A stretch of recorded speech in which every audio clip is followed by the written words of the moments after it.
What is Gojo Satoru doing inside of the box? Honestly, I thought about how he might get out of the box before, but never ever thought about what Gojo could be doing inside of the realm itself. You see, we get a glimpse of the realm itself shortly after he was sealed, and we see Gojo talking about how time doesn't flow there, and we also see a bunch of skeletons looming towards Gojo very ominously, which in my theory is previous occupants of the prison who have ultimately taken their own lives because they can't deal with time not flowing anymore or the thought of being trapped within the realm with no escape.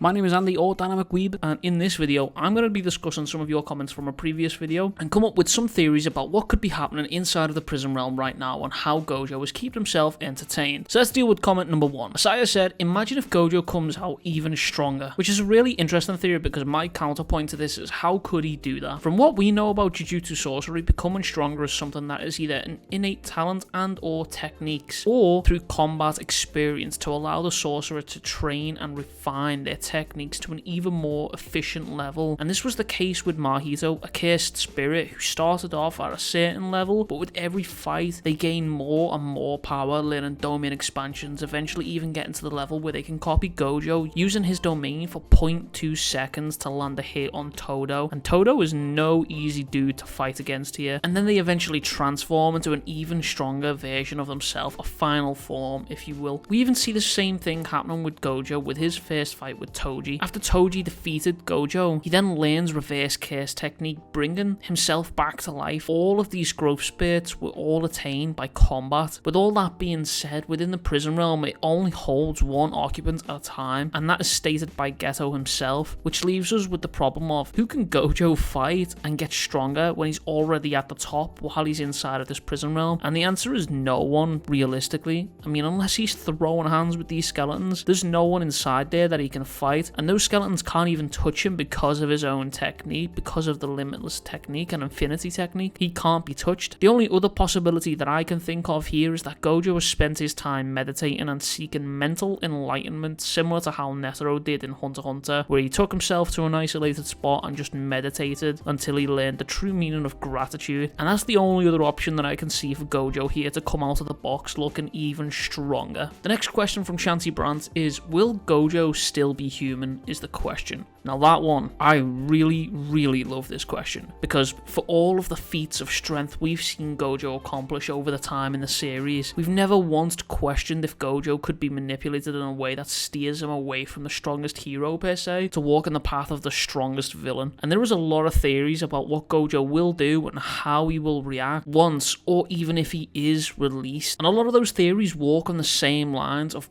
Gojo's mental state breaking down, leading to him in turn being broken by everything that has happened since he was sealed away. When you think about how many of his students and peers have been defeated, hurt, or worse, that he doesn't even know about yet, and then to top it all off, he would come out of this box and he would learn all of this information all at once, which begs the question of if the strongest sorcerer could mentally tank all of that information, and whether he'd still be human after it. And when I say human, I don't mean in the physical sense, I mean in the metaphorical way. The same way Toji is classed as a monster because of how strong he is and how ruthlessly he thinks, Gojo could easily fall into the same category of an emotionless powerhouse who's lost everything since he was sealed, will most likely blame himself in the aftermath of his unsealing if he does get unsealed. So when we say monster and Gojo becoming not human, this is what I think of this situation here. I wanted to speak to you guys about that little theory there. A little short, quick video, but with that being said, that's all from me in this video. And if you liked it, please be sure to like and subscribe, as it truly helps me out. Much love, big kisses, and I'll catch you guys in the next one. Bye bye.